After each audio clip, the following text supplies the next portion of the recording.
Students, welcome to my channel biology की पाठशाला।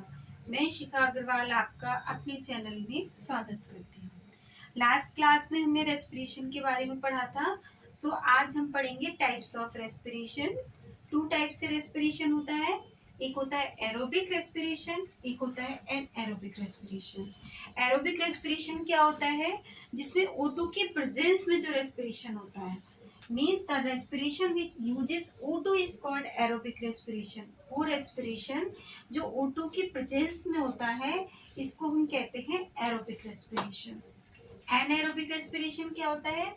The respiration which take place without O2 is called anaerobic respiration। means वो respiration जो O2 की absence में होता है, this is called anaerobic respiration। अब हम पढ़ते हैं aerobic respiration को डिटेल में पढ़ेंगे। इस अब एरोबिक रेस्पिरेशन में मैंने आपको क्या बताया, इस प्रोसेस में क्या होता है, O2 इन्वॉल्व होती है, इसीलिए हम इसे एरोबिक रेस्पिरेशन कहते हैं। और ये जितनी एक्टिविटी होती है एक सेल के अंदर होती है, इसलिए हम इसे सेलुलर एक्टिविटी कहते हैं। इस प्रोसेस में क्या होता है कि ग्लूकोज को ब्रेक डाउन करना होता है। ग्लूकोज ब्रेक डाउन होकर क्या देता है हमें, CO2, H2 और एनर्जी रिलीज करता है। ठीक है। अब इसमें देखो ग्लूकोज को हम किस तरीके से ब्रेक डाउन करते हैं, कैसे ये ब्रेक डाउन होता है। ये प्रोसेस जो होती है एक साइटोप्लाज्म में होती है। ठीक है। जैसे हमारी ये सेल है, देखो आप, ये हमारी मान लीजिए एक सेल है। ठीक है। इसके अंदर क्या भरा हुआ है, साइटोप्लाज्म भरा हुआ है। ये हमारी क्या है, सेल है। ये क्या भरा हुआ है, साइटोप्लाज्म भरा हुआ है। साइटोप्लाज्म में क्या होता है, एक लिक्विड है। साइटोप्लाज्म क्या है, एक लिक्विड है। ठीक है। अब ये इसके अंदर भरा हुआ है। अब मान लीजिए इसमें क्या होता है, इसमें ग्लूकोज जब एंटर करता है, साइटोप्लाज्म में जब ग्लूकोज एंटर करता है तो क्या बनाता है, पायरुविक एसिड बनाता है। ठीक है। अब ग्लूकोज का फॉर्मूला तो आप अच्छे से जानते होंगे। ग्लूकोज का फॉर्मूला क्या होता है, C6H12O6। यानी कि कार्बन के कितने मॉलिक्यूल हैं, कार्बन के हैं 6 मॉलिक्यूल। कार्बन के कितने हो गए, 6 मॉलिक्यूल। अब जब ग्लूकोज टूटता है तो किस में टूटता है, पायरुविक एसिड में टूटता है। और पायरुविक एसिड में कार्बन के 3 मॉलिक्यूल्स होते हैं। इसमें मॉलिक्यूल्स कितने हैं, 3। और ये प्रोसेस कहाँ हो रही है, साइटोप्लाज्म में हो रही है। ठीक है। अब इस प्रोसेस को हम कहते हैं ग्लाइकोलिसिस। अब देखो आप, ग्लाइको को मतलब, ग्लाइको माने क्या होता है, ग्लाइको मीन्स होता है ग्लूकोज।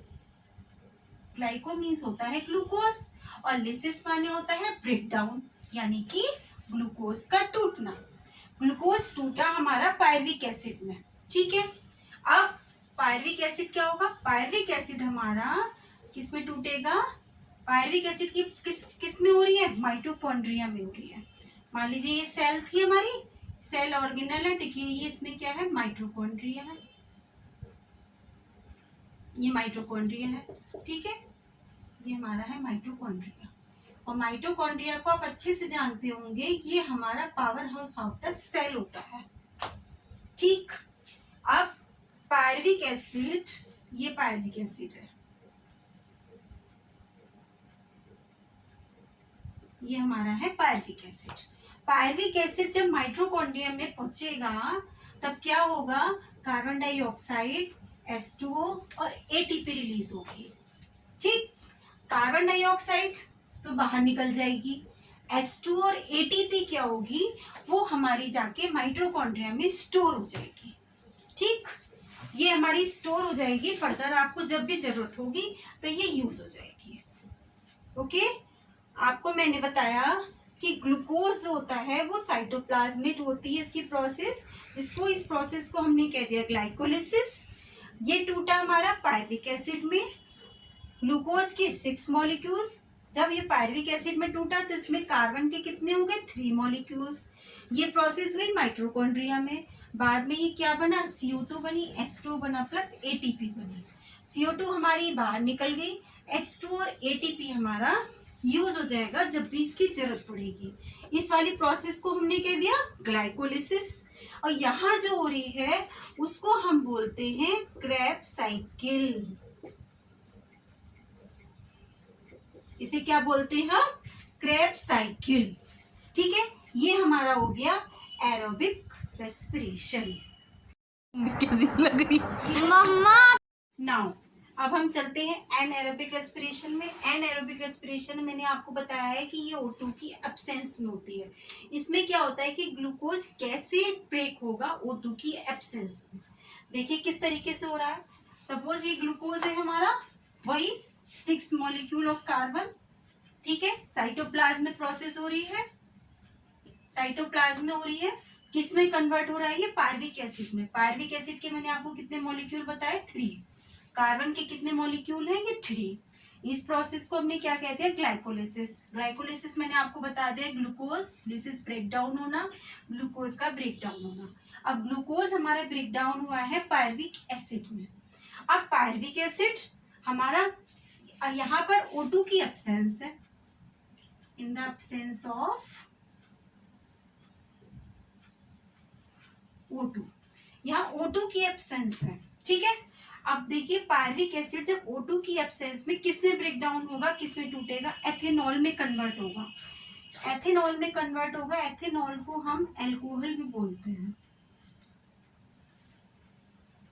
एथेनॉल को हम अल्कोहल भी बोलते हैं।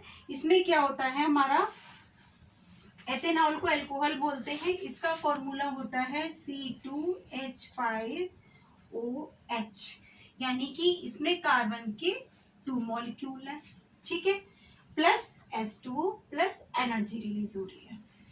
ठीक है, ग्लूकोज ब्रेक डाउन हुआ, पायरुविक एसिड मिला, ग्लूकोज के 6 कार्बन के 6 मॉलिक्यूल्स। कार्बन की जब पायरुविक एसिड में हुआ तो कार्बन के यहाँ पे 3 मॉलिक्यूल्स हो गए। एब्सेंस ऑफ O2 बना एथेनॉल, जो कि इसका फॉर्मूला है C2H5OH। इसमें कार्बन के 2 मॉलिक्यूल हैं, H2 और एनर्जी रिलीज हुई।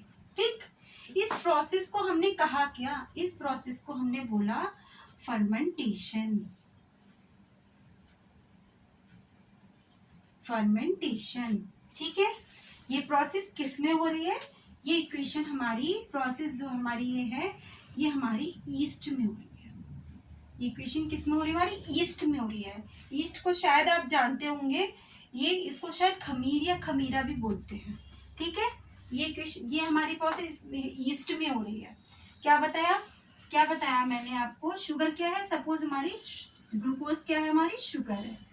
शुगर का एथेनॉल में कन्वर्ट होना, absence of O2, this process is called fermentation। ये इक्वेशन हमारी ईस्ट में हो रही है। इस प्रोसेस को हमने एनाएरोबिक रेस्पिरेशन बोला। ठीक है, अब हम देखते हैं तीसरी इक्वेशन है। पहले मैंने आपको बताया था O2 की प्रेजेंस बताई थी, फिर हमने बताया था O2 की एब्सेंस बताई थी। अब हम बताते हैं आपको लेक ऑफ O2 में क्या होता है। जब बॉडी को पूरी सफिशिएंट मात्रा में ऑक्सीजन नहीं मिल पाती है, उस समय क्या होता है? सेम वैसे देखिए आप, ग्लूकोज है, ग्लूकोज साइटोप्लाज्म में किस में टूटा? पायरुविक एसिड में टूटा। ठीक है, उसके बाद यहाँ पर क्या होने लगता है? O2 की कमी होने लगती है। ठीक है, O2 की जब कमी होने लगती है तो वो कहाँ होती है? प्रोसेस हमारी मसल्स में होती है। यहाँ भी बताया मैंने आपको 6 कार्बन है, ठीक है, यहाँ पे 3 कार्बन है, 3 कार्बन है यहाँ पे। जब हमारी ये जब O2 की कमी होने लगती है मसल्स में, तो उस समय क्या होता है? उस समय हमारा लैक्टिक एसिड बनने लगता है। ठीक है, क्या बनने लगता है? मसल्स में लैक्टिक एसिड बनने लगता है। इसमें भी कार्बन के 3 मॉलिक्यूल्स है। लैक्टिक एसिड बनने के साथ साथ एनर्जी रिलीज होती है। लैक्टिक एसिड क्या करता है? जब लैक्टिक एसिड बनने लगता है तो उस समय क्या होता है? हमारी O2 कम मिलती है, जिससे कि एनर्जी भी कम मिलती है। जब O2 कम बनेगी, जब O2 कम होगी तो एनर्जी कम मिलेगी।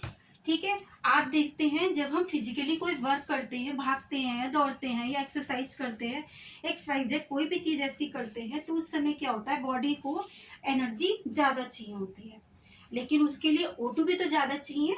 जब हमें O2 ज़्यादा मिलेगी तो एनर्जी भी ज़्यादा मिलेगी, लेकिन यहाँ पर है लैक ऑफ O2। जब हमें O2 कम मिल रही है तो हमें एनर्जी भी कम मिल रही है।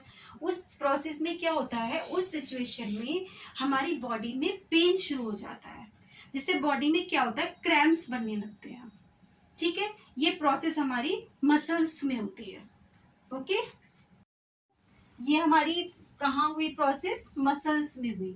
अब मैंने आपको 3 क्वेश्चंस बताई। 3 क्वेश्चंस में आपने देखा कि आपने सब में एनर्जी मिल रही है, लेकिन ये एनर्जी हमें किस रूप में मिल रही है, एटीपी के रूप में मिल रही है। ठीक है, एटीपी के रूप में हमें एनर्जी मिल रही है। एटीपी को शायद आप जानते होंगे, इसको हम कहते हैं एडिनो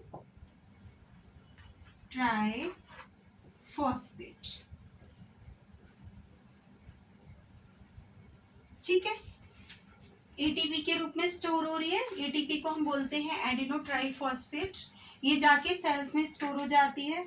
जब भी बॉडी को इसकी नीड होती है तो यहाँ से एनर्जी यूज हो जाती है। इस एनर्जी को हमने क्या कहते हैं, इस एनर्जी को हम कहते हैं केमिकल एनर्जी।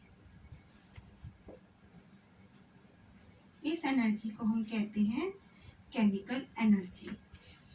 ठीक है, आई होप आपको ये समझ में आ गया होगा। इसके आगे हम respiration in plants, respiration in humans and animals detail में पढ़ेंगे। Thank you for watching.